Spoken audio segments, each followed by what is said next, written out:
There's a place in Jerusalem where time feels suspended. It doesn't stand out. People pass it every day without knowing what they're walking past. But if you stop just for a moment and let the silence speak, you might feel it. A gate sealed shut for nearly 500 years, set deep into the eastern wall of the old city. They call it the Eastern Gate, the Golden Gate, the Gate of Mercy. To many, it's nothing more than old stone, but to those who study prophecy, it's sacred because both Jewish and Christian traditions say the Messiah will one day pass through this gate, returning to Jerusalem in glory. And now something strange is happening. Dust is falling. Stones are shifting, whispers are rising. Is it coincidence? Or is the gate of mercy preparing to open? And if it is, what or who is on the way? The sacred silence, why the gate was sealed. To understand this gate and why it matters so much, we need to travel back in time. In the early 1500s, the Ottoman Empire ruled Jerusalem. It was a period of great power and ambition, and Sultan Suleiman, called the Magnificent for his sweeping architectural projects, had the city's walls rebuilt, but one choice he made stands out. He ordered the Eastern Gate to be sealed shut. No decree explains why. No document tells us his thoughts, but the timing and the traditions of the city suggest a reason that runs deeper than strategy. You see, by that time, many in Jerusalem were speaking openly of prophecy. The Messiah they believed would come from the east, and according to ancient Jewish teaching, he would enter the holy city through this very gate. So Suleiman sealed it. And just to make certain, he placed a Muslim cemetery directly in front of it, a move that seems intentional. In Jewish law, priestly descendants or Kohanim cannot enter cemeteries without becoming ritually defiled. If the Messiah was expected to be a priestly figure, this would create a spiritual blockade. It's a sobering thing to consider. A gate meant for the return of God's anointed deliberately closed, a wall raised against promise. But history shows us again and again that attempts to resist the will of God never last. Pharaoh tried, Babylon tried, Rome tried, and yet prophecy moved forward, not in defiance, but in quiet certainty. The Bible speaks of this gate not directly by name, but through direction and through vision. The prophet Ezekiel, in exile in Babylon, had a vision that would echo through the centuries. He saw the glory of the Lord entering the temple from the east. He saw divine presence radiant and full of power, coming through what he called the East Gate, Ezekiel 43. But then earlier in his book, Ezekiel also sees something heartbreaking. The glory of God departs, and again it exits toward the east. Ezekiel 10, it's a story of closeness, then distance, a pattern of presence in exile. Now fast forward several hundred years, Jesus, on the eve of Passover, makes his way toward Jerusalem. The crowds are electric. He is riding on a donkey, a deliberate echo of Zechariah's prophecy. Rejoice greatly, O daughter of Zion. Behold, your king is coming to you. He is just in having salvation. Humble and riding on a donkey. Zechariah 9:9. And the route he takes from the Mount of Olives, across the Kidron Valley, and according to the traditional city layout, straight through the Eastern Gate. It's a quiet fulfillment. Not a revolution, but it is the moment the Messiah enters his city. Still, it wasn't the end of the story. One tells us Jesus ascended from the Mount of Olives, and Zechariah 14 speaks of the day he will return. His feet will stand on the Mount of Olives. It says, facing east. And so the pattern continues. The gate watches, the prophecy waits, and for 2,000 years, it has been building towards something more. The gate today, a wall of stone and a whisper of change. Today, the Eastern Gate remains sealed. Its two arches, once open to the world, are filled in with stone, quiet, unmoving, and yet the city around it is anything but still. Jerusalem is alive. Layers of history, faith, and conflict weave through its streets like an endless tapestry. The Western Wall buzzes with prayer. The dome of the rock gleams in the sun. Markets overflow with life. But if you walk toward the Eastern Wall and stop before the Gate of Mercy, Something feels different. It's not just the silence. It's what's behind it. In recent years, murmurs have begun to spread, not wild headlines, but quiet reports. Israeli tour guides speak of dust slipping through sealed seams. Stone shifts that weren't there before. Engineers have noticed slight misalignments, and some claim to have heard faint groans from inside. No official explanation has been offered, and many dismiss it. Chalk it up to erosion, foundation shifts, the ordinary aging of an old city, but to others it feels like a whisper. A stirring. In Matthew 24, Jesus spoke of the signs, wars, rumors trembling in the earth, voices calling from the wilderness. And he said, "Watch for you. Do not know the hour." There's a deeper reality beneath the surface of the stones, one we can't touch or measure, but one we feel. And the Bible doesn't shy away from this idea. In fact, it affirms it. Hebrews 11:3 tells us, by faith, we understand that the universe was formed at God's command, so that what is seen was not made out of what was visible.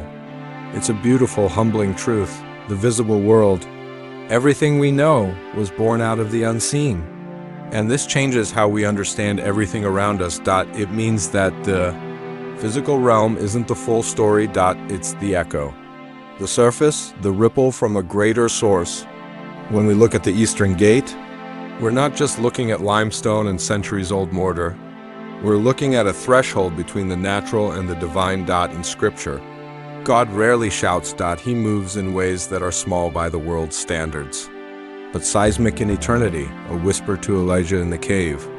Not thunder or wind, a baby in a feeding trough, not a throne, a king who enters the city on a donkey, not a chariot. These aren't oversights, they're divine patterns. They teach us that heaven works differently than we expect, that the kingdom of God starts small, quiet, and grows like a seed.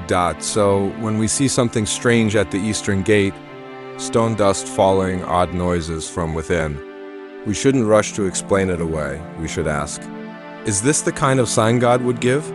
Not a firework in the sky, but a breath in the wall, a trembling in the stone, the Mount of Olives connection, the divine pattern. To understand the gate, we must look directly across from it. They're rising like a silent witness on the eastern horizon is the Mount of Olives. It's not just geography. It's a spiritual axis, one of the holiest places on earth. And its connection to the Eastern Gate isn't accidental. It's prophetic and precise. Ezekiel, in his vision, saw the glory of God depart from the temple and go east, resting on the Mount of Olives. It was a departure wrapped in grief, God's presence leaving his house, but Ezekiel also saw something else, a return. He describes the glory of the Lord coming back from the east, entering through the same gate. Ezekiel 4:3. It's the pattern. Departure and return, grief and restoration. And then centuries later, Jesus follows that very pattern. He crosses the Mount of Olives, enters Jerusalem. And not just anywhere. He comes through the Eastern Gate. It's Palm Sunday. The people shout Hosanna, and once again, glory passes through the gate, but he doesn't stay, not yet. After his resurrection, Jesus returns to the Mount of Olives, and from there, he ascends into heaven. The disciples stand stunned, watching the sky, but two men, angels, appear and say, "Why are you standing here looking into the sky? This same Jesus will return in the same way you've seen him go." Acts 1:11, and Zechariah tells us plainly on that day, his feet will stand on the Mount of Olives. That's not metaphor, that's geography. That's trajectory. It's a line drawn by heaven itself from the mount across the valley. Through the gate. In every generation. There are watchers, people who feel the weight of time, who sense that the world is not random, but moving towards something, people who don't just look at the news, but look through it. In recent years, many such watchers have journeyed to the Eastern Gate. Some are scholars, some are pilgrims, some are pastors, writers, or quiet believers with open hearts. And what they're reporting is consistent, a pattern.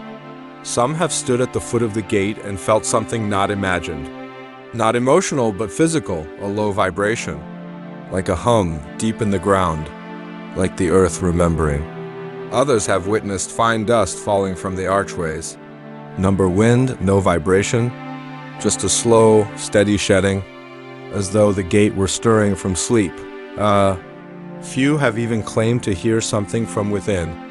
Not construction, not traffic, a groan, a subtle moan of pressure from behind the wall. These aren't isolated fantasies.